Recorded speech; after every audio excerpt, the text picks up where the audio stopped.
Jorge Barón Televisión presenta 2020.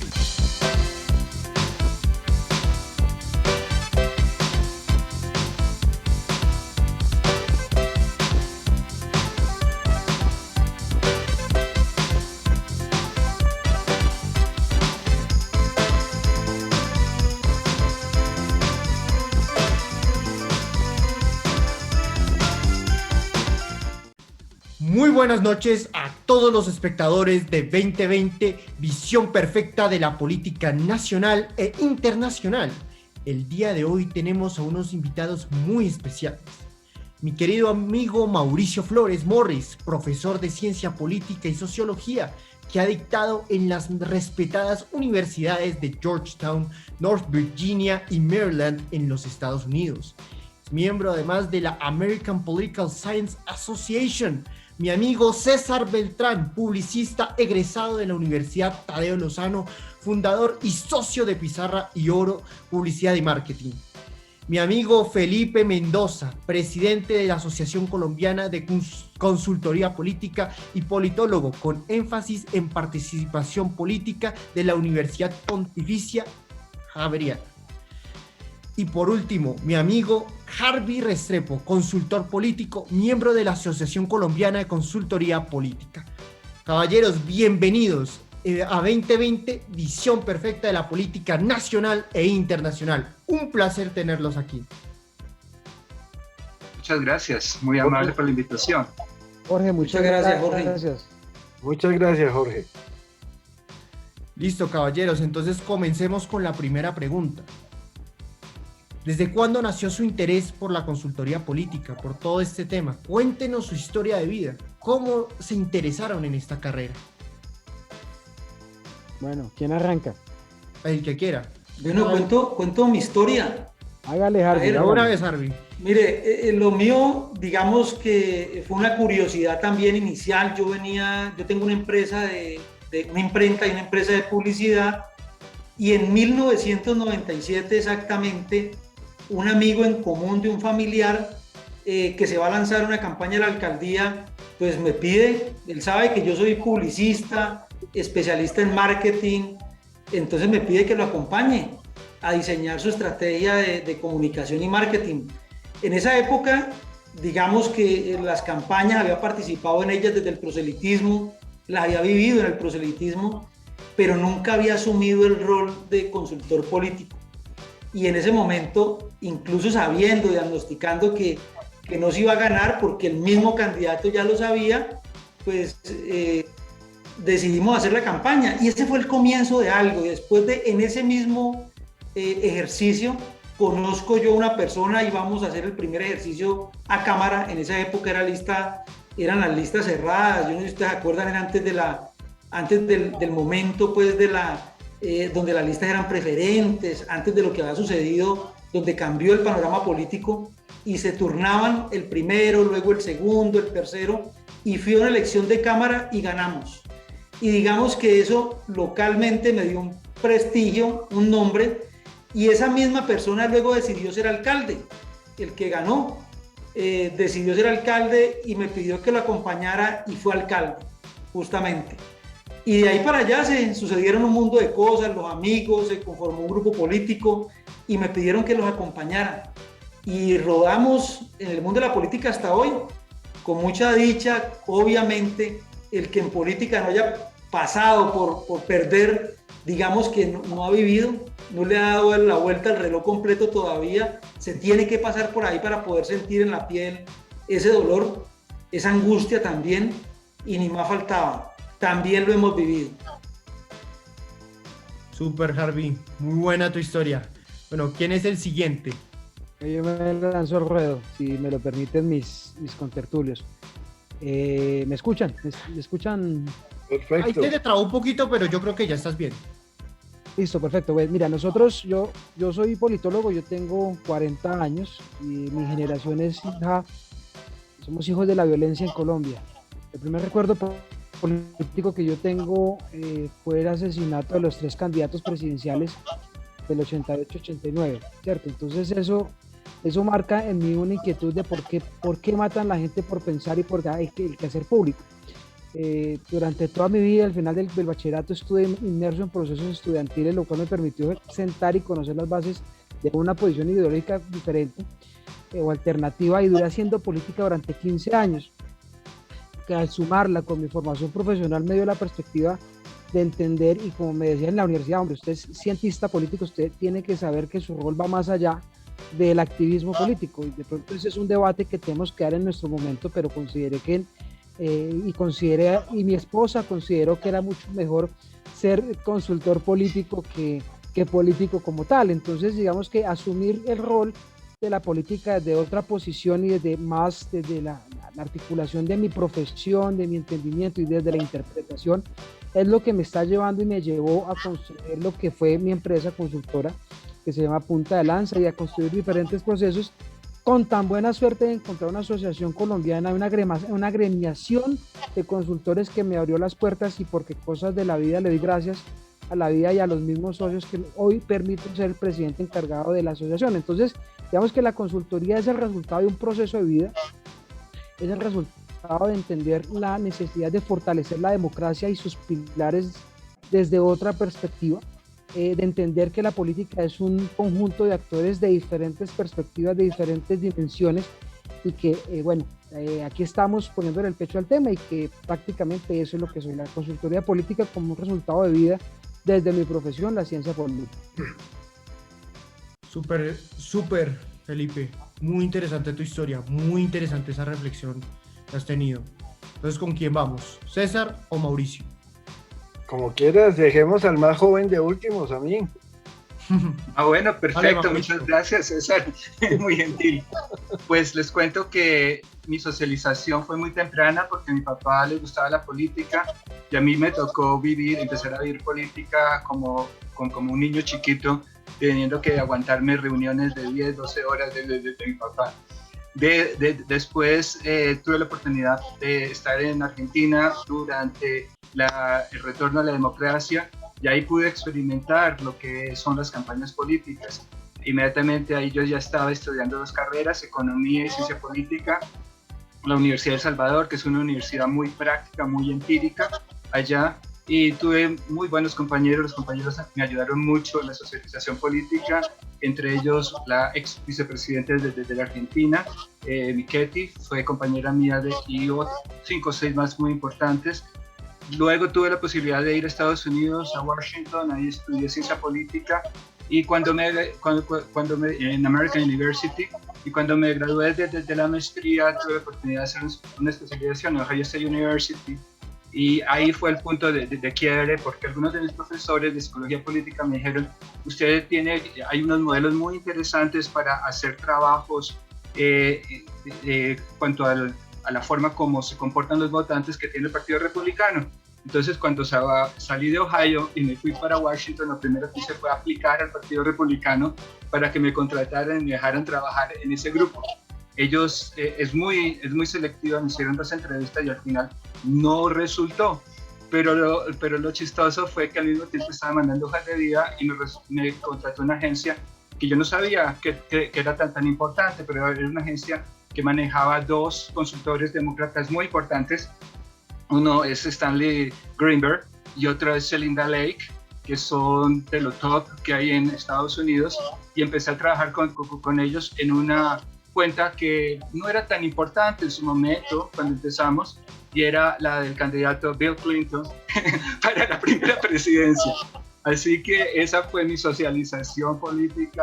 Eso sentaba a las 6 de la mañana, el primero que salía a las 10 de la noche, tenía que pedirle excusas a todo el mundo, y fue una cosa que me marcó totalmente para la forma como soy asesor hoy en día, es decir, 24/7, trabajando permanentemente con gran nivel de estrés permanente, y eso así fue como empecé en la consultoría política. Súper, Mauricio, has estado por todo el mundo. Sí. Listo, ahora vamos con César, el jovencito. El jovencito, sí, el menor. Yo comencé, como dijiste, yo soy publicista de la Tadeo, pero siempre he trabajado en las agencias de publicidad en el campo creativo. Comencé como redactor, después como director de grupo y después como director creativo. Eran los años 90, creo. Yo trabajaba en una agencia que se llama J. Sánchez Bossel. Realmente yo estaba contratado por Bossel, que era la agencia internacional, y a esta agencia entró la cuenta de César Gaviria. Comenzamos a manejarla muy rápidamente. Acaban de matar a Luis Carlos Galán, había mucha conmoción, sabíamos que él iba a ser seguramente el fijo presidente, y cuando estábamos trabajando con él, discutiendo cómo iban a ser las vallas, cómo iban a ser el eslogan todo de campaña, lo invitaron a él a la agencia y quedé realmente, mejor dicho, no sabía qué estaba pasando cuando el dueño de J. Sánchez, Jorge Sánchez, muy conservador, le dice que él es el futuro presidente de Colombia y que una cuenta tan importante debe ser manejada por 3 agencias. Y nosotros no entendíamos por qué íbamos a compartir la cuenta con otras 2 agencias. El caso era que le estaba sacando el cuerpo, ¿no? No quería manejar ya a Gaviria porque estaba entrando la cuenta de Álvaro Gómez, ¿no? Entonces estaba entrando la cuenta de Álvaro Gómez y para mí fue una gran frustración tomar la cuenta de Álvaro Gómez, cosa que a mi mamá le hizo muy feliz porque era súper alvarista, y comenzamos a trabajar ya la campaña Álvaro Gómez. Recuerdo tal vez el eslogan de la campaña, que era para volver a vivir Álvaro Gómez, y lo hacíamos por el momento que estaba pasando el país, de bombas, de todo esto, y comenzamos a trabajar durísimo en la campaña. Me comencé a enamorar un poco ya de las frases, de las fotos, de cómo iba a ser el eslogan, cómo iba a ser el merchandising, cómo iban a ser los avisos, y comencé a trabajar de principio a fin la campaña de Álvaro Gómez, y efectivamente sí ganó, como ustedes lo saben, César Gaviria, y quedamos de segundos, pero fue mi primer encuentro con las campañas políticas, porque siempre había estado, era en campañas de productos masivos. De ahí para adelante como que se fue regando, que yo trabajaba campañas políticas y me fueron dando consejos, ediles, bueno, todo lo que llegaba a esta agencia, que el dueño era muy político y yo las iba haciendo. Luego ya pasé a trabajar a Ogilvy, y en Ogilvy, Bogotá, tuve la fortuna de que me conoció un director creativo argentino y me llevó a trabajar allá a Buenos Aires, a Ogilvy. Y alguna vez preguntaron, ¿alguien aquí ha trabajado campañas políticas? Levanté la mano, inocentemente todo el mundo le sacaba el cuerpo a esas campañas, porque la publicidad argentina es muy fuerte en el código creativo, y en campañas políticas a ellos no los dejaban hacer muchas cosas. Y comenzamos a trabajar la campaña de Fernando de la Rúa, muy desde bambalinas. Esa la trabajaron también con otra agencia que se llama Gulli Bassetti, pero me fui dando cuenta cómo hacían la estrategia, cómo arrancaban atacando el problema, iban haciendo las cosas y cómo la campaña iba creciendo. Y comenzó a entusiasmarme las campañas políticas. Cuando llega a la agencia una campaña política, pues yo soy no solo el creativo, sino también el director de estas campañas. Perfecto, César. Muy buena su historia, mejor dicho, ha estado en todo. Sí, señor. Listo, caballeros. Entonces vamos ahora con el tema. Vamos a hablar sobre polarización política en Colombia. Entonces vamos con la primera pregunta del tema. ¿Creen ustedes que la polarización política es mala para la participación y el debate político en términos electorales, o es un elemento esencial para ganar una campaña? Entonces, ¿con quién vamos? ¿Quién se ofrece?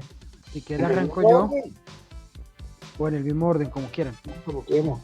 Es que Harvey tiene el micrófono. Harvey está hablando solo, sí. Dale, listo. Venga, empiezo pues en ese orden. Vamos con Harvey, listo. Mire, yo creo que es una herramienta que para mí, en el caso mío, yo soy publicista también y especialista en marketing, y me especialicé luego en el tema político, el marketing político, y para mí es una herramienta. ¿Es mala? Sí. Es mala sí porque separa los extremos, convierte en extremos el ejercicio electoral, y eso de alguna manera lo que busca es distraer al elector sobre lo fundamental. En el caso, en mi análisis, esa distracción de las pasiones busca movilizar los sentimientos y esa distracción de las pasiones hace que se pierda la esencia en lo programático, hace que se pierda la esencia en las propuestas y pone la gente a pelearse por polos ideológicos, más que por lo que han hecho. Inclusive se les olvida lo que han hecho, se les olvida muchas cosas y se queda solamente en eso, ¿no? En lo que creen y se vuelven ciegos, se enamoran. La polarización en mi concepto lo que hace es, y lo que busca es enamorar electores de una ideología, de un pensamiento, y así su enamorado, digo yo, el político, haga cosas y diga cosas que a veces no son muy coherentes, pues terminan validándolas o terminan cerrando los oídos para hacerlo. En mi caso es un distractor, pero como herramienta, ni más faltaba, hay que reconocer lo que se utiliza para poder ganar procesos o separar o descalificar personas, y se hace. Bueno, yo tengo, ¿sí me escuchan? ¿Sí?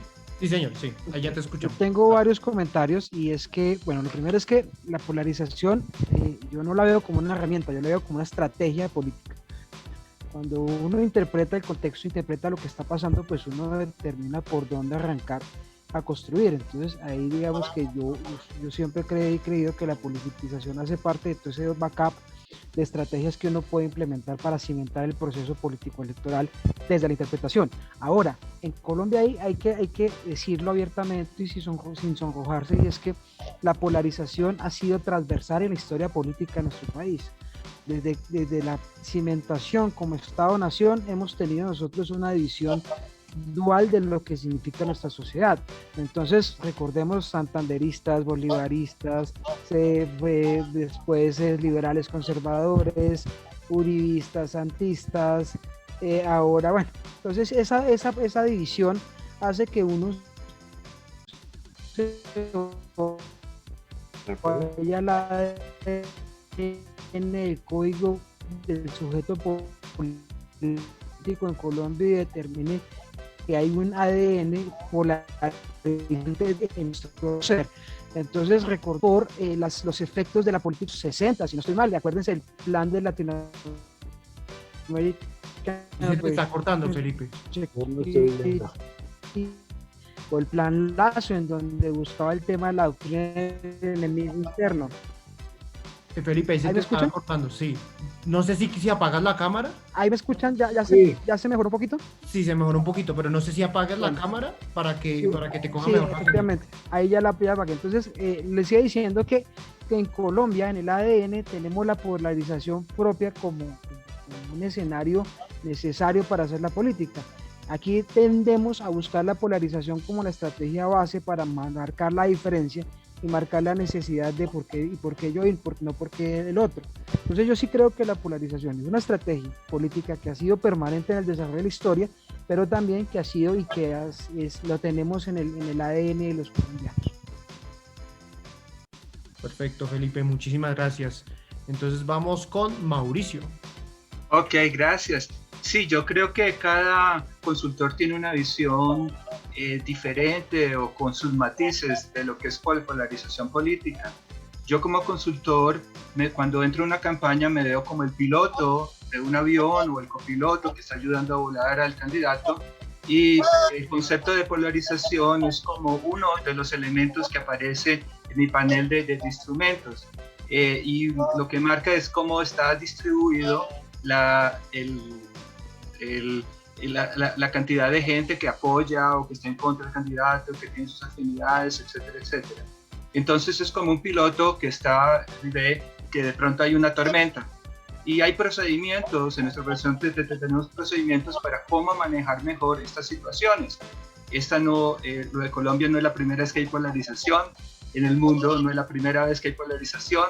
Históricamente, pues en parte por la formación que uno tiene como politólogo, conoce muchos casos de polarización, sabe cómo se puede solucionar, sabe cómo se puede enfrentar, y es como el piloto, sabe que hay una tormenta y sabe que hay diferentes procedimientos, o se vuela más alto, se vuela más bajo, o se cambia un poco la ruta, o si se toca meterse en la tormenta, se sabe cuáles son los procedimientos para meterse en la tormenta.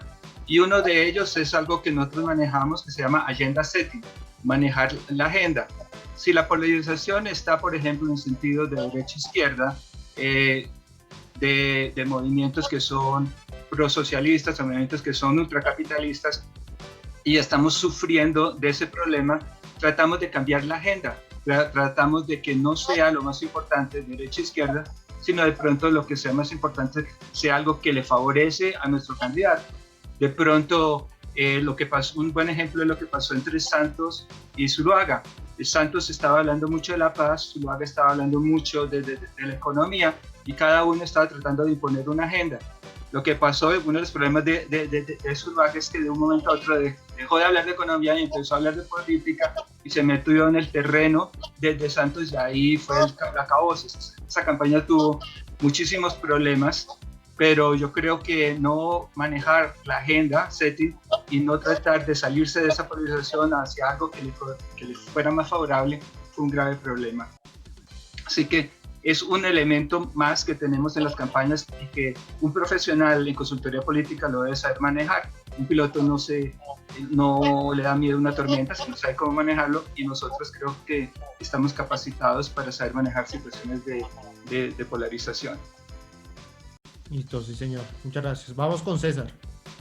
Bueno, pues yo creo que me identifico mucho con lo que dice Harvey, de lo que está ocurriendo con la polarización. Es algo que ha venido tomando mucho vuelo, mucha fuerza en los últimos 10 o 15 años, y se supone que es un conflicto de intereses, de ideologías entre dos partidos o entre dos candidatos. Sin embargo, la polarización aquí en Colombia, en España, en México, en Argentina, en muchos países, se ha convertido en un debate de odio, ¿no?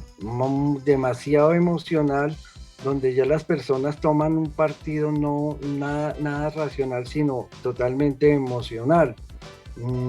Son las personas que están a favor de los que quieren la paz, o de las personas que quieren justicia, en fin, comienzan y se vuelve un conflicto de odios. Nosotros en la parte creativa, cuando tenemos dudas y estamos haciendo una campaña, acudimos mucho al tono, a la esencia de los productos masivos, y yo compararía la polarización, lo mismo que hizo Coca-Cola y Pepsi en una época. Solo hablaban de esas dos gaseosas, la guerra de las colas.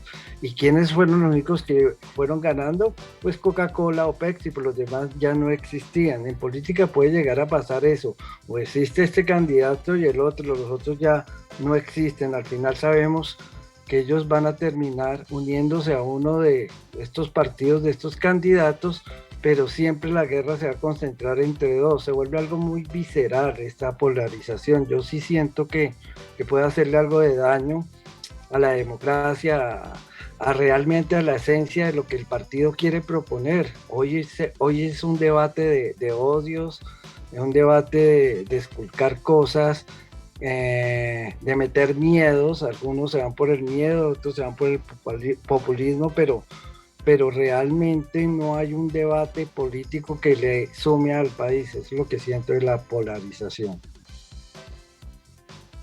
Perfecto, César. Entonces estamos viviendo una bipolaridad más o menos con la polarización. Rápidamente, ¿cuáles creen que son esos elementos de bipolaridad? ¿Quiénes son esos actores? ¿Quiénes representan la bipolaridad de la que está hablando César? O si tienen alguna otra opinión, díganla. Tenemos 30 segundos para cada uno. Harvey, si quieres. Listo, mire, yo creo que aquí lo están planteando en el tema ideológico, izquierda y derecha. Yo creo que la polarización la están llevando ahí. Hay un grupo que está intentando no dejarse arrastrar allá y se para en el centro, pero le dicen son centro-izquierda.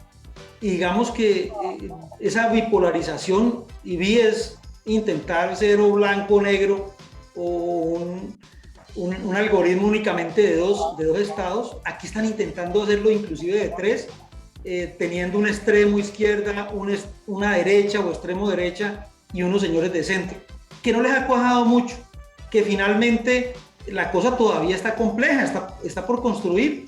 Entonces, en el tema de izquierda, Petro ya ha logrado el posicionamiento, él se ha quedado ahí, él se ha asumido ahí, porque dentro de esa franja, dentro de la coalición, y vamos a hablar de las coaliciones que son las que entran ahí, la coalición o el pacto histórico, que es ese tipo de coalición, pues Petro no tiene contrincante, él ya se visualiza como candidato único, y más vale lo que se pelea ahí es quién va a ser el vice, y seguramente ahí están en esas negociaciones.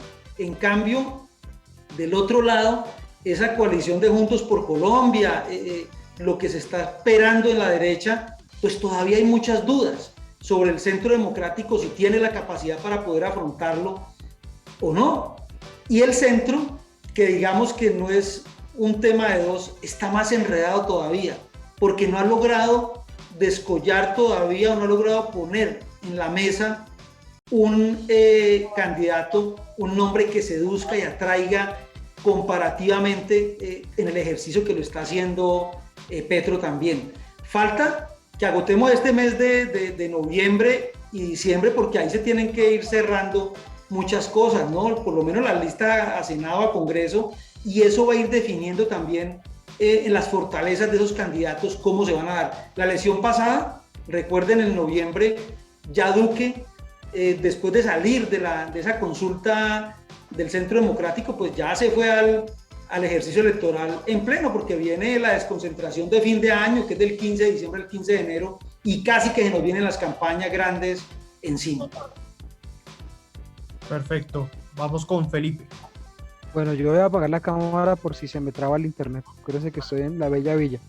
Yo, como les decía anteriormente, yo considero que el sistema político colombiano está cimentado en este momento en la polarización. Hoy, sin Petro, el uribismo no es lo que es, y lo mismo en viceversa. Hoy, los dos actores más importantes de la política nacional son opuestos y son polos que se necesitan.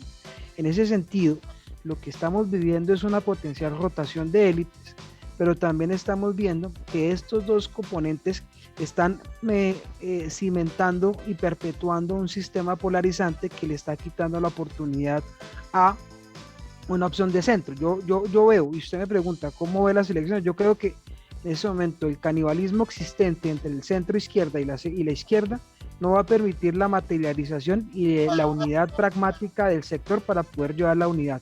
En cambio, la derecha sí tiene una capacidad pragmática que ha demostrado en los últimos años, y es que se reinventa con facilidad y sin importar el candidato ni el sector. Entonces yo creo que aquí estamos cimentados con un escenario polarizante, un sistema político polarizado que se necesita para mantener y perpetuar el poder político entre ellos.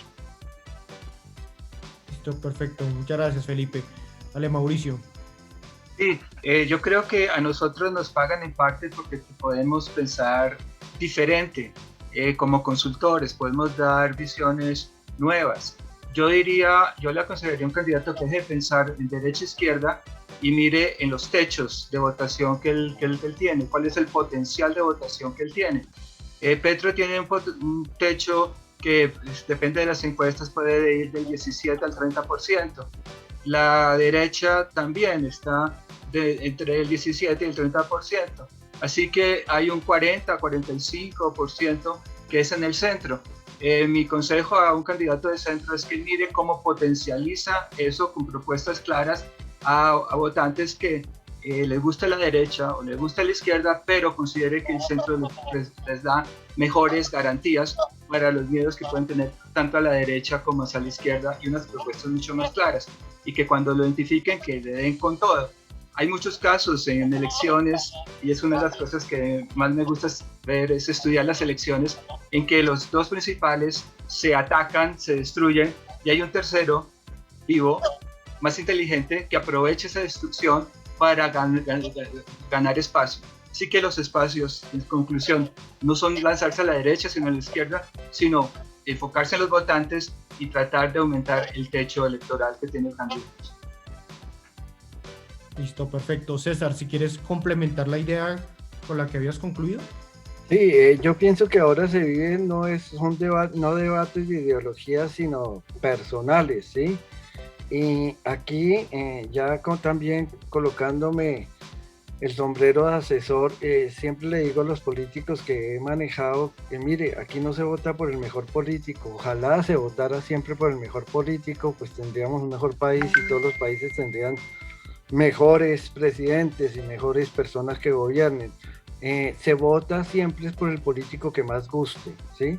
Entonces, las estrategias se van encaminadas a que nuestro político guste, no hablo en lo personal ni en lo físico, sino que comience a gustar. Alguna vez realizamos una campaña aquí para la alcaldía y hablábamos de que nuestro candidato gustaba, era lo que más interesante de nuestro candidato era que gustaba, y cuando íbamos a caer en el juego de la polarización, de las frases fuertes, de los odios, de los contrastes, nosotros le decíamos que se concentrara más en sus promesas de campaña, en lo que estaba ofreciendo, que en caer en esos juegos de odio y de debates que lo que hacen es dividir y nunca suman.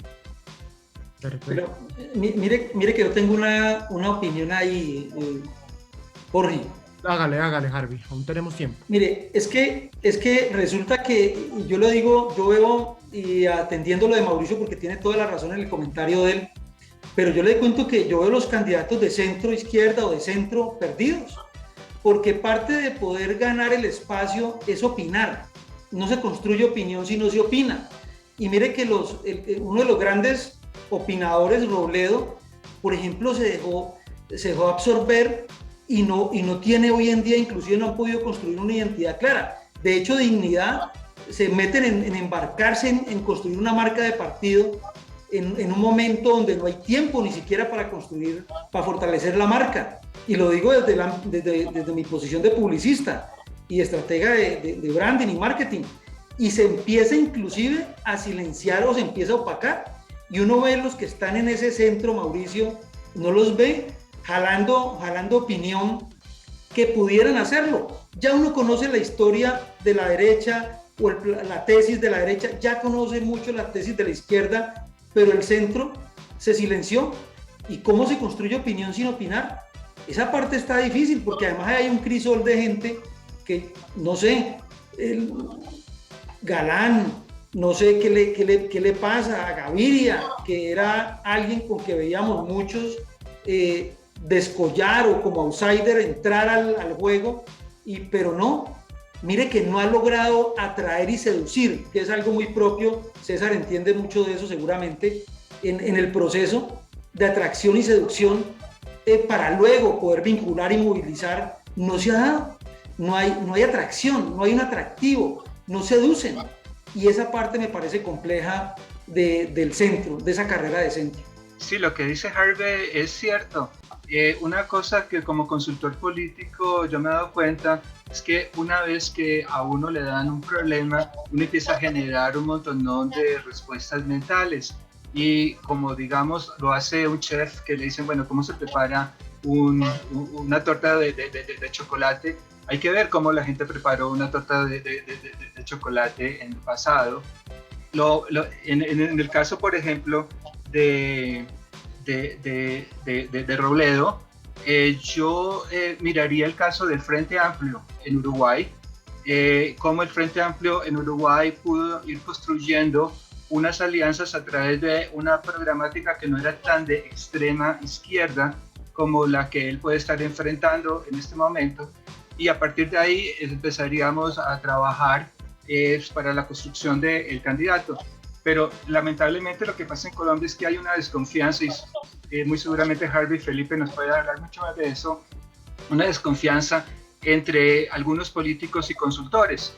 Entonces a veces los políticos no buscan tantos consultores, o tienen que ser los amigos de los amigos, y no hay un mayor diálogo entre políticos y consultores como lo puede haber entre otras profesiones. Pero el modelo del Frente Amplio es la primera cosa que me da en la cabeza para lo que puede hacer Robledo para generar un mayor espacio político. Listo, perfecto, señores. Entonces vamos con la segunda pregunta. A lo largo de su historia, Colombia se ha caracterizado por una polarización y violencia política extrema, como han mencionado, desde la época de la Guerra de los 1000 días o hasta la violencia del siglo XX. Hace unos meses presenciamos una de estas formas de polarización, la cual fue el paro nacional. Entonces vamos con la pregunta. ¿Creen ustedes que el paro nacional fue aprovechado por grupos políticos para impulsar su discurso y crear más polarización? En caso de que su respuesta sea positiva, ¿qué estrategias de campaña utilizaron estos grupos para ganar posibles votos en las próximas elecciones en el marco del paro nacional? Y más importante, ¿ustedes cómo conciben este evento que ocurrió hace unos meses? Entonces vamos con Harvey. Bueno, mire, indudablemente la oportunidad estaba servida. Crisis económica, incertidumbre social, pandemia, esa crisis de salud que nos tenía en eso, justamente sumido en qué va a pasar, junto a decisiones erradas del gobierno. Digamos que el barril estaba con la pólvora puesta y la mecha inclusive estaba puesta, y el detonante era uno, el florero Llorente, del que tanto nos hablan cuando pequeños, ya estaba, y fue la reforma tributaria. Entonces sí, lo aprovecharon políticamente y estaba servido. Mire, los estrategas políticos que estaban trabajando oposición, pues ahí tenían servido una campaña de oposición, y claro, se aprovechó políticamente, sino que esto es, a veces uno lo aprovecha tanto que se le salió de las manos, y en vez de parar a tiempo para de verdad poder tener lo dijo el mismo Petro en su momento, paren, porque ya tenían los logros, lograron unir la opinión, que era una cosa muy difícil. La sociedad se unió detrás de tumbar una reforma tributaria, pero digo yo, a veces las ambiciones, el poder nubla, y creyeron que siguiendo hacían más, y en estos casos a veces más es menos. Y les dio la vuelta. Yo no sé, a veces lo explico yo a los candidatos como cuando uno juega parqués. Yo creo que eso lo entendemos todos, y ya voy a entrar y me da por dar la vuelta, por comerme la fichita que tengo al otro lado, y resulta que quedé otra vez empezando. Y eso a veces es fácil decirlo, pero realmente tomar esas decisiones son muy difíciles. Pienso que sí, lo aprovecharon, lo intentaron aprovechar políticamente, y se les devolvió bastante, cuando pudo haber sido mejor. Listo, sí señor. Vamos con Felipe. Bueno, yo siento que el paro nacional hay que verlo desde diferentes perspectivas. La primera es que para mí fue un estallido social motivado y jalonado por la indignación de los sectores no políticos y de los sectores que están mamados de ciertas condiciones que estructuralmente el país ha definido para ciertos sectores. Ahora, en Colombia tenemos no sé si es una virtud o una falla, pero politizamos desde un entierro hasta este tipo de escenarios. Entonces lo que vivimos con la politización del paro y la politización de este estallido social, una lucha por agudización de las contradicciones, diría Marx, en el sentido de que cada sector ideológico trataba de buscar la mejor forma para saberlo presentar y buscar ganar esa lucha por posicionar su idea dentro de la agenda setting. Entonces veíamos el show de ciertos representantes corriéndose en plena gaseada, o veíamos a otros sectores pidiendo más fuerza por parte de las autoridades. Entonces lo que vimos es el desdibujo que se da del estallido social, y se enmarca en una pelea política de confrontación de extremos, de confrontación de polarizados, que nos permite a nosotros determinar que efectivamente nosotros tenemos una situación muy difícil de entender. En Colombia la protesta social, y aquí me voy a meter en la camisa de Once Balas, y es que la protesta social definitivamente en Colombia está tan politizada que cuando se buscaba y cuando se tuvo la oportunidad de generar una transformación real, aparecieron los mismos de siempre con las mismas de siempre, nombrándose voceros, por ejemplo, un comité de paro que nadie eligió. Y cuando le entregaron la vocería a un comité de paro que no conocía a nadie, pues realmente todas las causas justas se desvanecieron por intereses preelectorales. Ahora, eso no quiere decir que esté mal, simplemente pues que hace parte del show de la política, hace parte del show político electoral, y que cada uno utiliza la narrativa, los elementos y la proyección que tiene en favor de la búsqueda de sus votantes y de consolidar sus votantes en miras a las próximas elecciones. Listo, perfecto, Felipe, muchas gracias. Vamos con Mauricio. Sí, Sí, yo concuerdo con Harvey en el sentido de que esto ya se debería venir. Es decir, uno en política, si ha estudiado algo de política, ha estudiado política comparada y tiene los instrumentos para saber que las cosas que suceden en un país pueden llegar a suceder en otras. Y ya esto había pasado en Chile, esto ya había pasado en Ecuador y esto ya se estaba cocinando en Perú. Simplemente creo que también Bolivia puede entrar. Entonces son cosas que uno, cuando uno está manejando un gobierno, uno tiene que mirar qué le pasa al vecino. Eso es lo más, y acá no, se hizo una ley pensando en la parte netamente económica, la cual también se puede discutir porque no me parece que era la más acertada, pero adicionalmente de eso no pensando en la repercusión política. Así que una falta tremenda de parte del gobierno. Ahora, yo creo que mostró muchas debilidades todo el proceso del paro, tanto en la izquierda como en la derecha. Y una de las debilidades que mostró es la falta de control que ellos tienen, o la debilidad tremenda que ellos tienen en sus estructuras políticas para controlar las bases. Y ese es un punto, por ejemplo, que candidatos de centro deberían conocer y deberían explotar en esta campaña. Es decir, hubo equivocaciones de lado y lado que parece que se están metiendo debajo del mantel, creo que se dice, pero que deberían salir a flote, porque tanto la extrema derecha como la extrema izquierda se equivocaron en muchos aspectos y el costo de esas equivocaciones lo pagó toda la población en Colombia. Listo, perfecto, Mauricio, muchas gracias. Siempre hay que analizar a otros países. También Estados Unidos en junio del 2020 tuvo sus protestas por George Floyd. Entonces sí es muy importante analizar a otros países a la hora de lo que pueda pasar en el futuro. Listo, César, dale. Bueno, sí, totalmente convencido que esto era una olla a presión que se había alimentado con miedos y populismo, que iba a explotar y que todos los partidos y todos los candidatos tenían que tener voz, tenían que manifestarse, pero en su afán de buscar votantes, en su afán de querer simpatizar o conectar con la gente, más que estrategias, ellos hicieron fue como unas ejecuciones en caliente que, como decía Mauricio, pues se perdió totalmente el control. Cada uno quería, se sabía, los de la derecha que sacaran al ESMAD, que sacaran al ejército, los de la izquierda que defendamos a los de la primera fila y eso.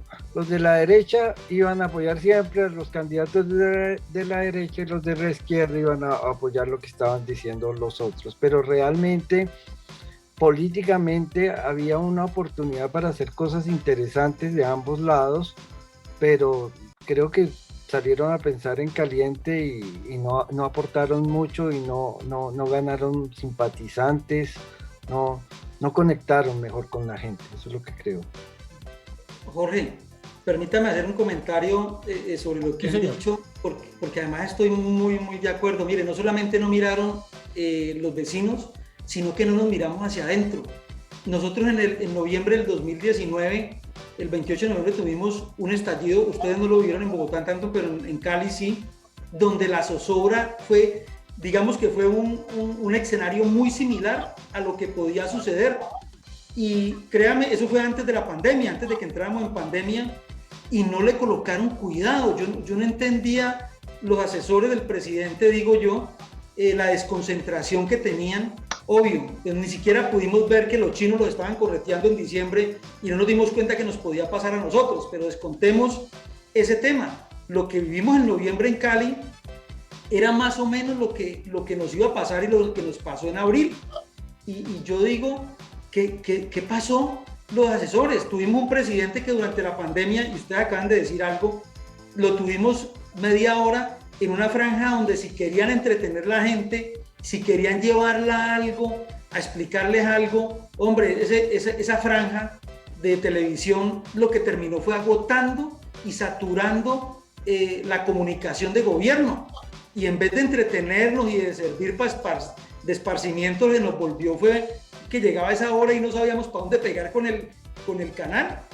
Y yo digo que no nos miramos ni siquiera nosotros, Mauricio. Mire, ya lo hemos vivido. Listo, perfecto. Y ahora que estamos hablando del presidente Duque, ¿ustedes cómo creen que ha sido la actitud de este personaje con respecto a la polarización política? Por ejemplo, en las manifestaciones de hace poco, pues yo pude ver que el presidente trató como de crear un consenso entre los partidos para buscar una solución. ¿Qué comentarios tienen al respecto de la actuación del presidente en el marco del paro nacional, específicamente enfocándolo a la polarización política? ¿Tienen un minutico? Vamos con la siguiente pregunta. ¿Quién quiere? Bueno, hablo desde Cali. Ustedes me han dejado hablar y a mí me gusta hablar. Mire, no cogió el mando. Nosotros lo que sentimos en el occidente colombiano fue que en una crisis tan grande como la que se dio social, el comandante de las Fuerzas Armadas Militares no cogió el mando. Y esperábamos que cogiera el mando. Aquí nos llegó primero un comandante y dijo en 48 horas, resuelvo esto en 48 horas, no solucionó nada. Luego llegó otro, el ministro de Defensa, luego se enfrentó a la población. Yo no sé si ustedes recuerdan ese tema de la gente de bien y le pusieron nombre a un enfrentamiento que ya era de clase social, si iba a volver era un tema de clases, y lo que sentimos nosotros con el presidente en ese momento es que no tuvo la autoridad. Gravísimo, gravísimo porque era el momento incluso para poder sentar posiciones y para poder organizar un país, para poder ponerle orden, y no se pudo.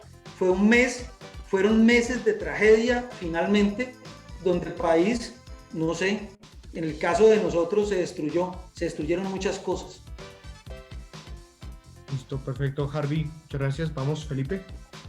Yo considero que aquí hay un tema de enlazar un poquito lo que estamos hablando de la polarización, de su elemento transversal en la historia. Yo diría que el presidente hace parte de ese juego y focal, por decirlo de alguna forma, que tenemos en nuestro país, y que él ha sido coherente con su escenario de hacer parte de esa relación de polarización que existe en el país. Yo creo que el hombre ha sido concordante con su partido, ha sido concordante con sus posturas, y a mí no me sorprende que las actuaciones, porque están en el marco del libreto de lo que significa una posición ideológica y de su accionar político electoral. Entonces yo creo que más allá de cualquier cosa, cada cual está ejerciendo su rol y su función de acuerdo a su posición ideológica y a la comodidad de su sillón. Perfecto, Felipe, muchas gracias. Dale, Mauricio. Sí, evidentemente que la ideología, las afinidades políticas del presidente, los objetivos políticos que él tiene y tenía en su momento, hicieron a que tuviera esas actitudes. Lamentablemente no hubo un plan B, no hubo una reacción rápida, como ya han dicho, y eso generó muchos más problemas, que le generó muchos más costos de lo que él creía que podían haber. Así que yo creo que lo tomó por sorpresa una medida que él pensaba que iba a ser aceptada por la mayoría de los colombianos, lo cual no fue así. Listo, perfecto, Mauricio, gracias. Dale, César. Bueno, yo sí siento que el presidente hizo todo lo posible que pudo hacer con respecto a sus capacidades, y pues sabemos que capacidades no tiene. Entonces, César, ¿y eso es bueno o malo lo que estás diciendo el presidente? no, lo estás castigando, César, lo estás castigando. Lo que más podía hacerme bien, pero pues él no tiene capacidades pues para manejar un país, ¿no? Y más con este problema que se le vino encima, si cualquier persona se puede enloquecer fácilmente. Pero pues no hubo presidente. Es que mire, le voy a comentar, la gente volteaba a ver a Uribe. ¿Qué pensaba Uribe o qué decía Uribe? Como digo yo, los afines al gobierno, a ver si él daba inclusive una seña y resolvía el problema. Yo sí creo que faltó estatura en todo, inclusive faltó estatura en la izquierda para poder parar ciertas cosas. Sí, totalmente de acuerdo, sí.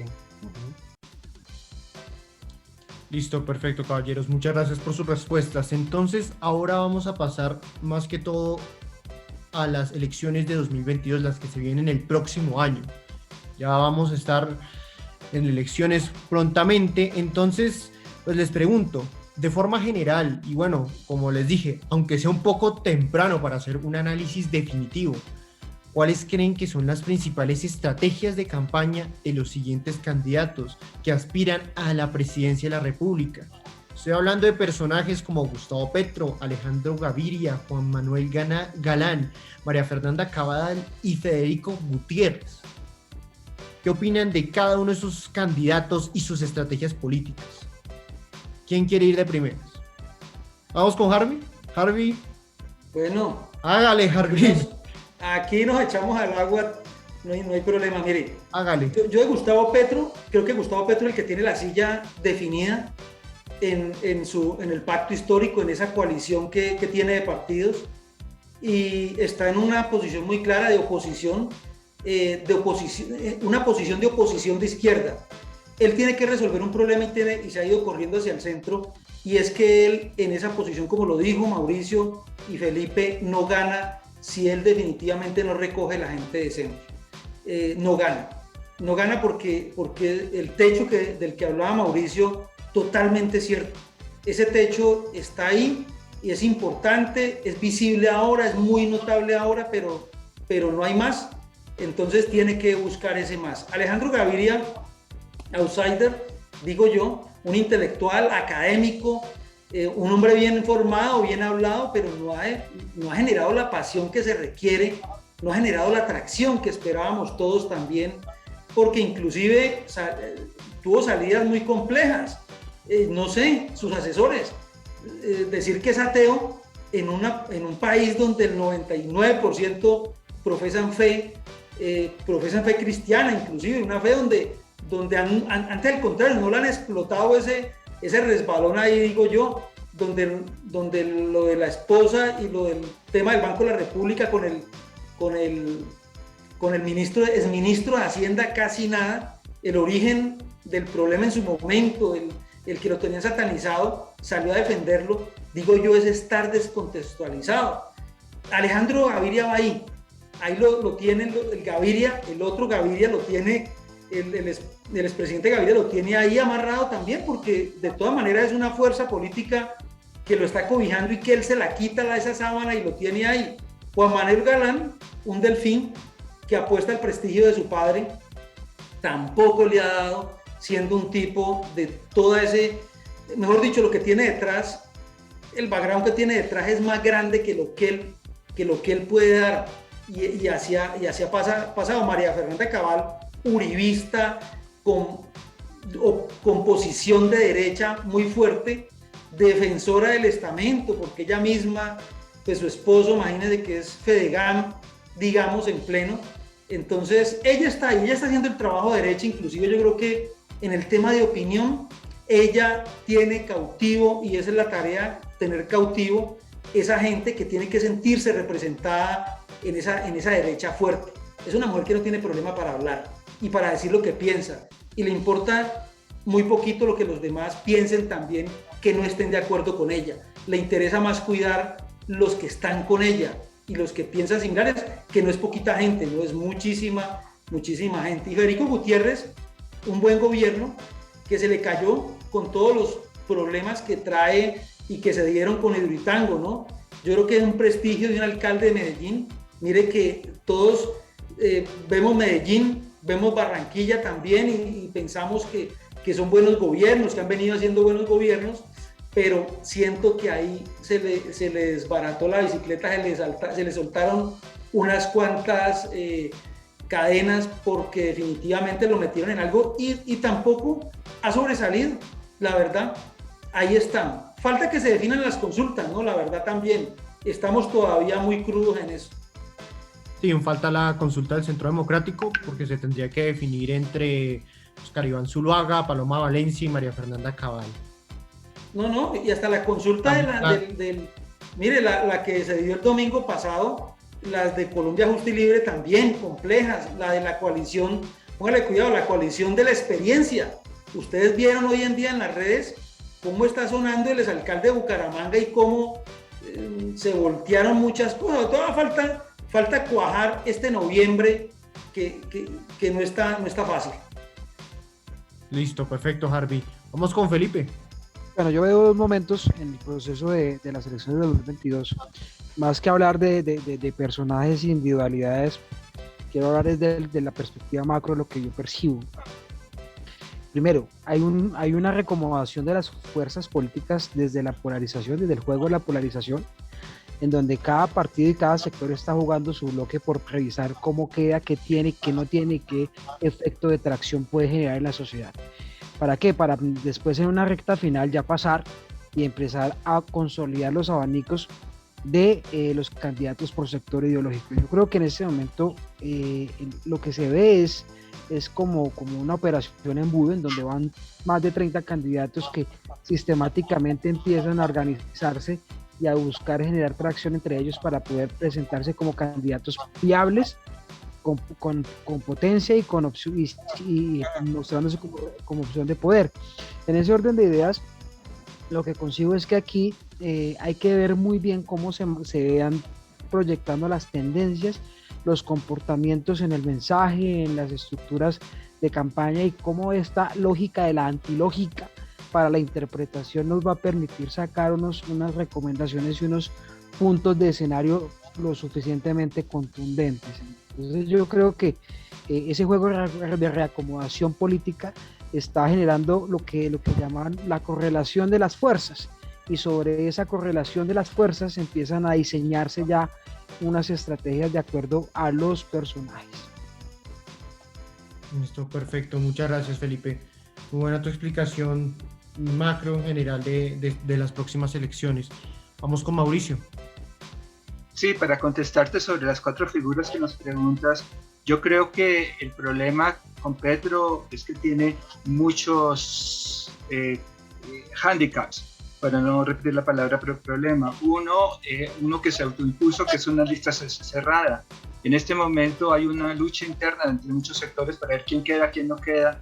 Hay una pelea interna que se está fomentando porque no hay claridad de cuándo se va a